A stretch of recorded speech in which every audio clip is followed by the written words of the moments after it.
Hello children, welcome to असा education. आज हम करेंगे सीबीएसई की 8वीं क्लास की हिंदी की बुक बसंत का पहला चैप्टर ध्वनि। इसके हम करेंगे प्रश्नोत्तर। तो आइए देखते हैं कि आपका पहला प्रश्न क्या है। पहला प्रश्न है कि कवि को ऐसा विश्वास क्यों है कि उसका अंत अभी नहीं होगा। तो जो कवि है वो ये क्यों सोचता है, उसको ऐसा विश्वास क्यों है कि उसका अंत अभी नहीं होगा, अभी तो उसको बहुत कुछ करना है। तो आंसर होगा कि कवि का अंत अभी नहीं होगा। उसे ऐसा विश्वास इसलिए है क्योंकि कवि जीवन के प्रति निराश नहीं है, वो आशावादी है, वो उत्साह और ऊर्जा से भरा हुआ है और उसके उपवन में, उसके बगीचे में अभी अभी बसंत का आगमन हुआ है। मतलब जो कवि है उसने अभी अभी तो लिखना शुरू किया है, तो उसको अभी बहुत कुछ करना है। तो उसे युवकों को उत्साहित करने जैसे अनेक कार्य करने हैं और अपनी रचनाओं और कार्यों की जो खुशबू है वो चारों ओर बिखेरनी है। तो कवि को ऐसा विश्वास है कि अभी उसका अंत नहीं होगा, उसे तो अभी बहुत सारे काम करने हैं। तो वो जीवन के प्रति निराश नहीं है, ऊर्जा और उत्साह से भरा हुआ है, इसलिए उसको विश्वास है कि उसको अभी बहुत कुछ करना है, उसका अंत अभी नहीं होगा। फिर आपका अगला प्रश्न है कि फूलों को अनंत तक विकसित करने के लिए कवि कौन कौन सा प्रयास करता है। तो आंसर होगा कि फूलों को अनंत तक विकसित करने के लिए और उनकी महक बनाए रखने के लिए कवि जो है वो उनका आलस्य छीन लेना चाहता है। वह उन्हें अनंत समय तक खिले रहने के लिए प्रेरित करना चाहता है। वह उनकी आँखों की बोझिलता को दूर करना चाहता है। तो कवि उन फूलों को अपने नवजीवन के अमृत से अभिसिंचित करना चाहता है। तो यहाँ फूल किसको कहा गया है? जो नवयुवक हैं।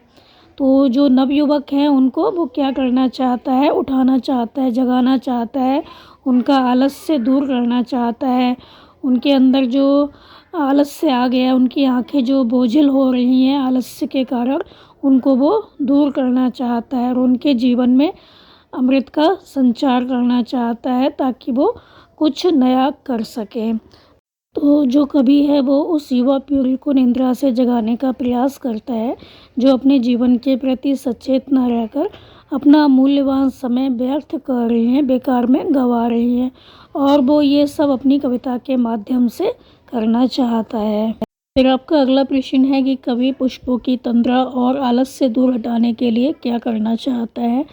तो आंसर होगा कि कवि पुष्पों की तंद्रा व आलस्य को हटाने के लिए उन्हें अपने स्पर्श से जगाने का प्रयास करता है। मतलब जो कवि है वो युवा पीढ़ी को उसके आलस्य से दूर हटाने के लिए उसको जगाने का प्रयास करता है ताकि वे उठ जाए और कुछ काम करें। जिस तरह बसंत के आने पर उसके मधुर स्पर्श से जो फूल है और कलियां हैं खिल जाती हैं, उसी तरह जो कवि है वो भी प्रयत्नशील है। वो भी अपनी कविता के माध्यम से जो आलस्य में युवा पीढ़ी जो है वो पड़ी हुई है उसको उठाने का प्रयास करना चाहता है ताकि वो जीवन में कुछ कर सके, अपना जो मूल्यवान समय है वो इस तरह से व्यर्थ ना गंवाए।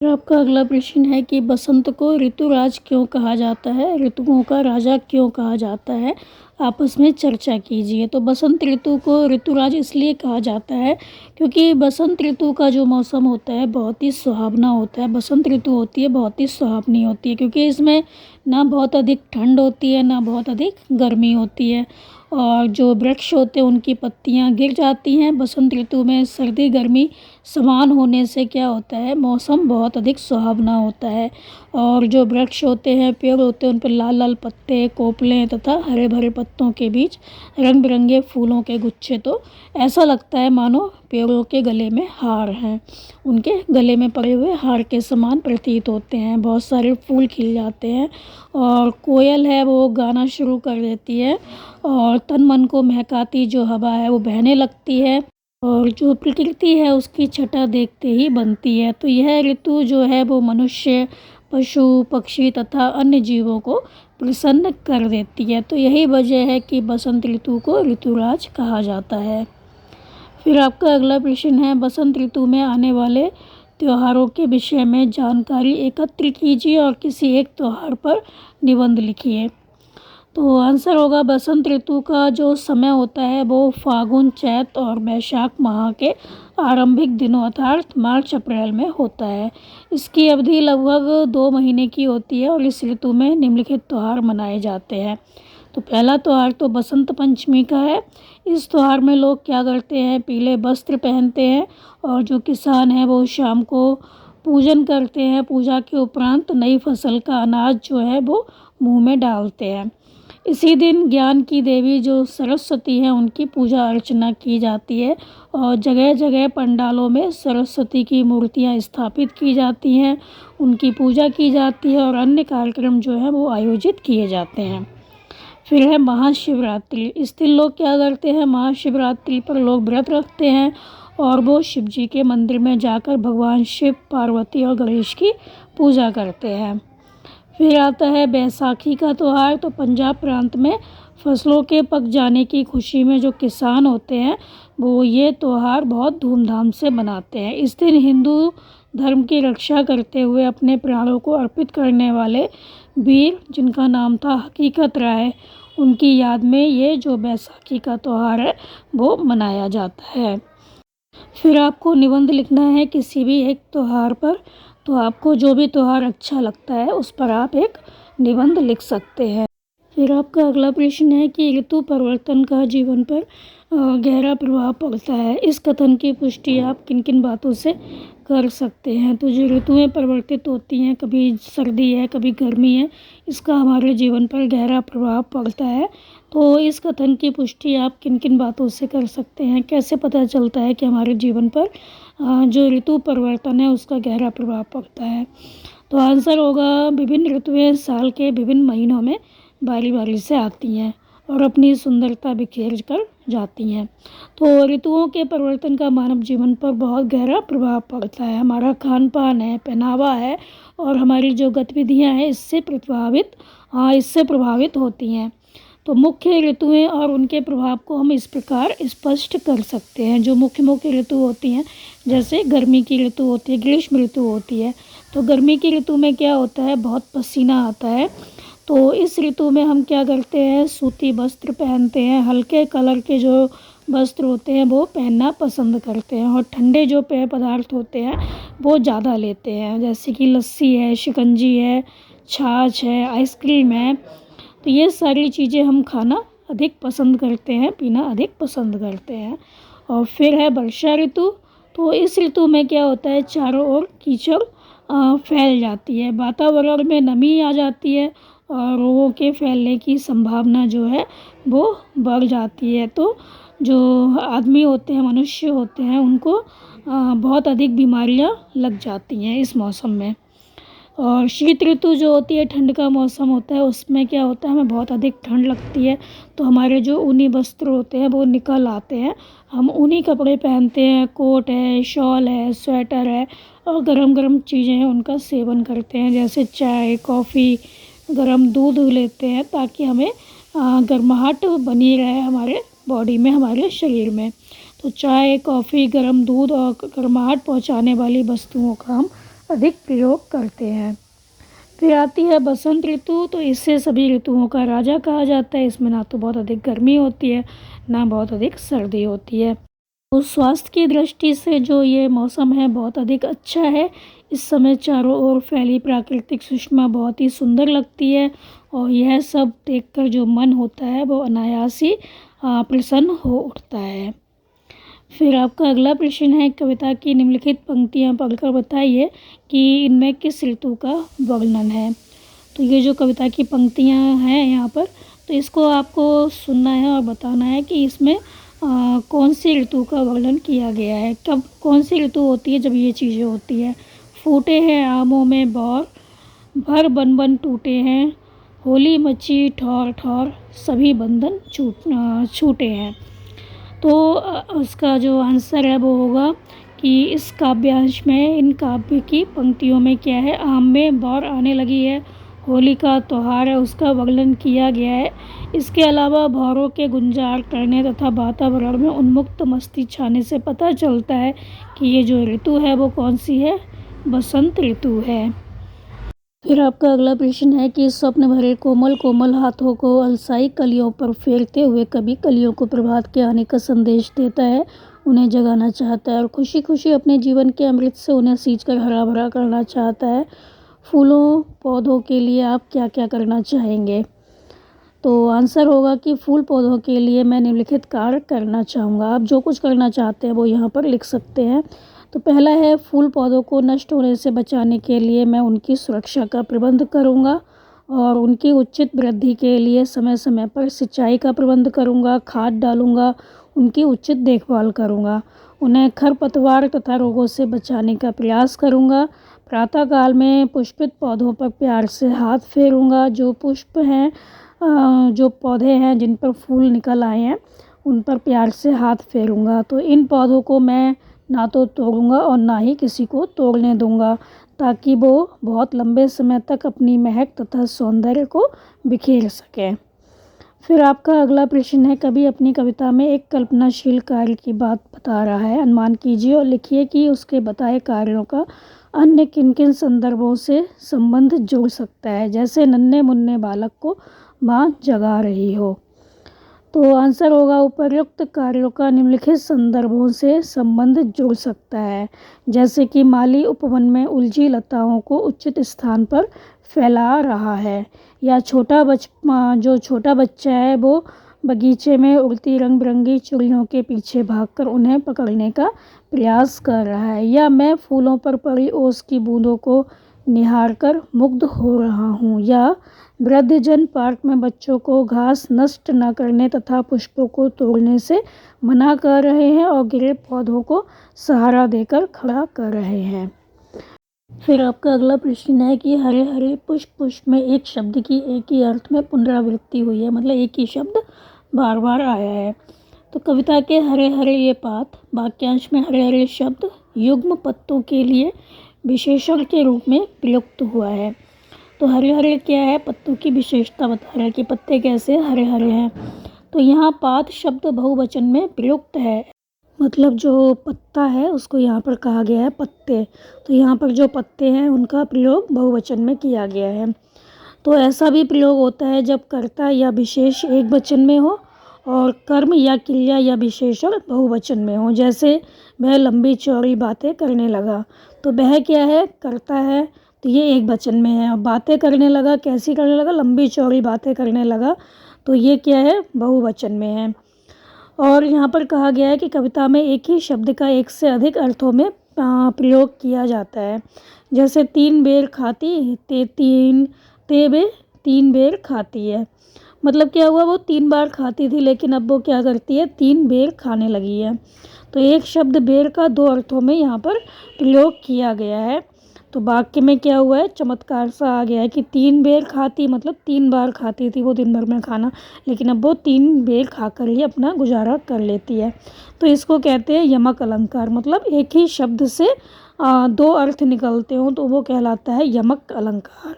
तो कभी कभी उच्चारण की समानता से शब्दों की पुनरावृत्ति का आभास होता है, जबकि दोनों 2 प्रकार के शब्द होते हैं। जैसे मन का, तो जैसे मन का, ऐसे वाक्यों को एकत्र कीजिए जिनमें एक ही शब्द की पुनरावृत्ति।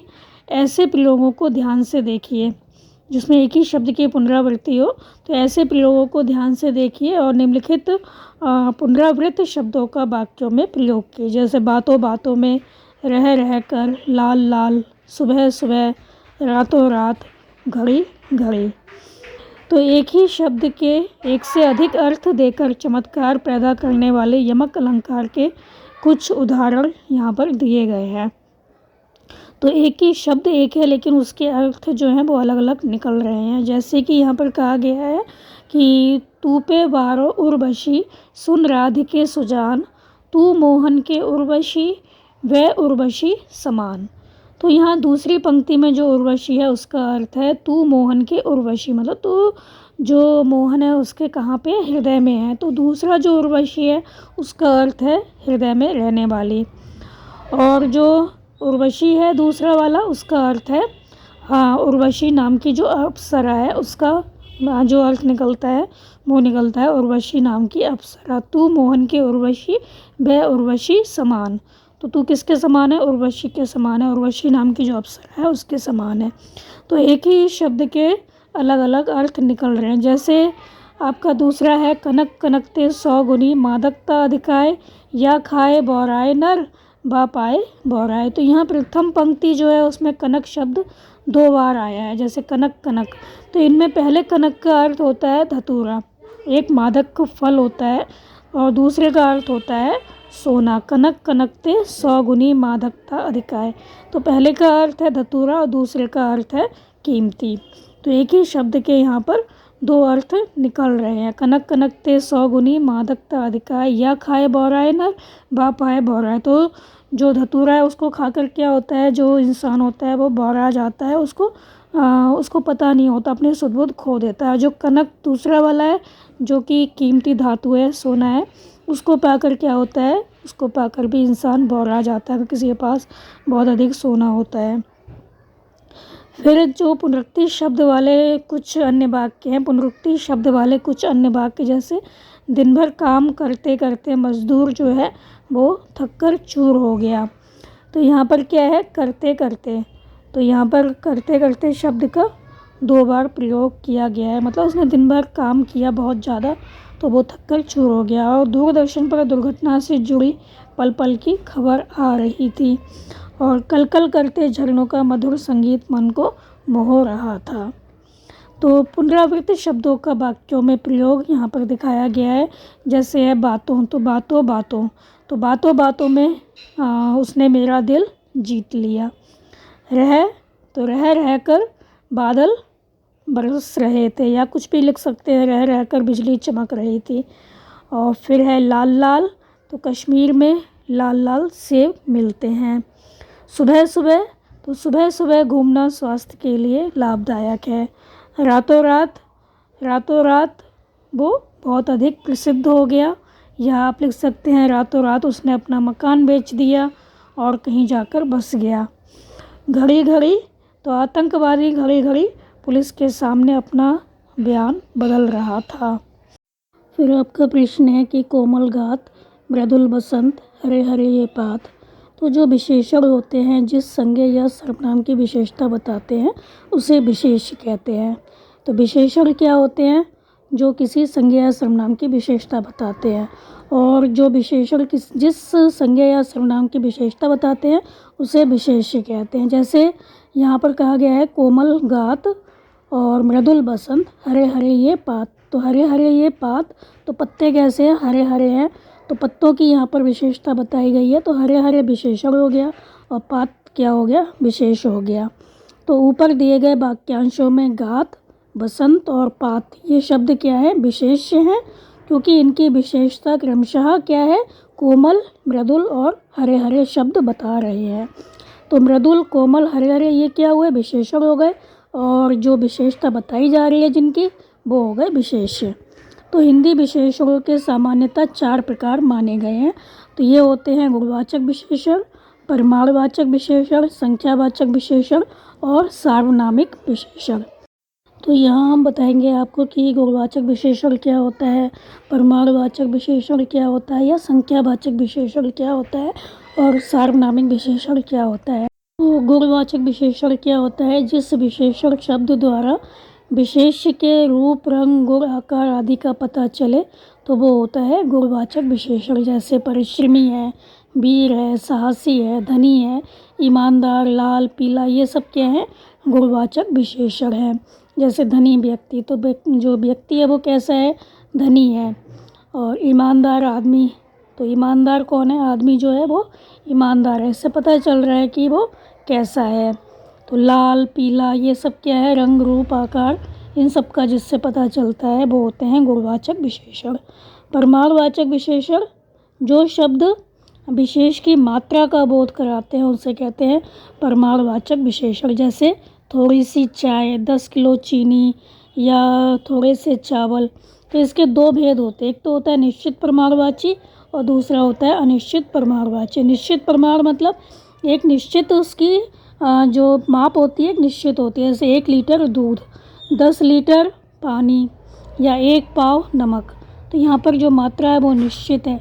और निश्चित परिमाणवाची क्या होते हैं, कुछ चाय, थोड़ी सी कॉफ़ी, थोड़ा सा नमक।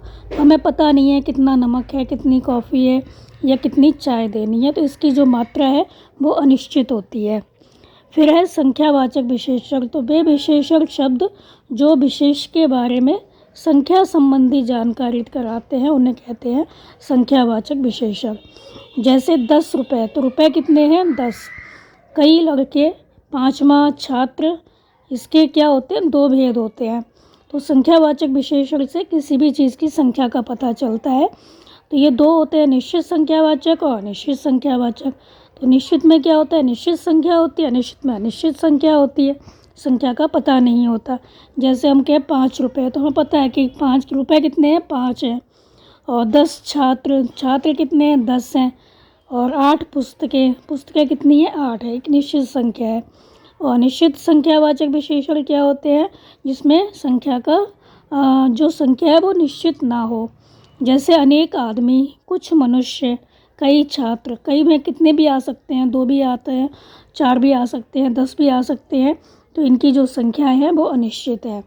फिर है सार्वनामिक विशेषण, इसे संकेतवाचक विशेषण भी कहते हैं। तो इस विशेषण के बाद संज्ञा शब्द का होना बहुत आवश्यक होता है, और इस विशेषण के बाद शब्द ना होने पर यह सर्वनाम बन जाता है। जैसे यह मकान बहुत ऊंचा है, या वे मजदूर बहुत परिश्रमी हैं, या वह छात्र कक्षा में प्रथम आया था। तो वह छात्र कक्षा में प्रथम आया था, तो कौन सा छात्र? संकेत दे रहे हैं हम कि वो छात्र कक्षा में प्रथम आया था, तो इसे संकेतवाचक विशेषण भी कहा जाता है। हम संकेत दे रहे हैं कि वो छात्र आया था। फिर आपका अगला प्रश्न है कि बसंत पर अनेक सुंदर कविताएं हैं, कुछ कविताओं का संकलन तैयार कीजिए। तो यहाँ पर आपको बसंत ऋतु के ऊपर कुछ कविताएं लिखनी है, तो ये आप अपने आप कर लीजिए। हम करेंगे अगला प्रश्न, जो कि है शब्दकोश में बसंत शब्द का अर्थ। देखिए, शब्दकोश में शब्दों के अर्थों के अतिरिक्त बहुत सी अलग तरह की जानकारी भी मिल सकती हैं। तो शब्दकोश में बसंत के अर्थ हैं, एक है कि एक वर्ष में आने वाली 6 ऋतुओं में से एक। वो कौन सी है? बसंत ऋतु। या फूलों का गुच्छा, एक राग। तो शब्दकोश में शब्दों के अर्थ के अलावा और भी हमें जानकारी मिलती हैं, जैसे कि निम्नलिखित हैं। जैसे शब्द संक्षेप चिन्ह, जैसे स्त्रीलिंग के लिए स्त्री लिख दिया जाता है, बिंदी लगा दी जाती है।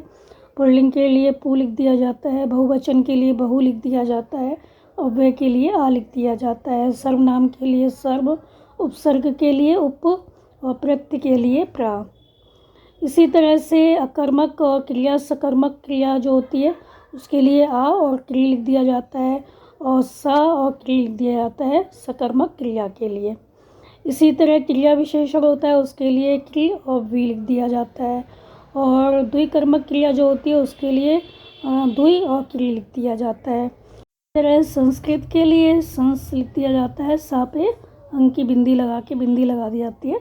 रूसी के लिए रू लिख दिया जाता है, हिंदी के लिए हिन लिख दिया जाता है, अरबी के लिए आ लिख देते हैं, पुर्तगाली के लिए पू लिख देते हैं, और बोलचाल की भाषा के लिए बो लिख देते हैं। और विषयों के संक्षेप चिन्ह होते हैं, जैसे कि गणित के लिए गा लिख दिया, और साहित्य के लिए सा लिख दिया, कानून के लिए का लिख दिया, ज्योतिष के लिए ज्यो लिख दिया, व्याकरण के लिए व्या लिख दिया।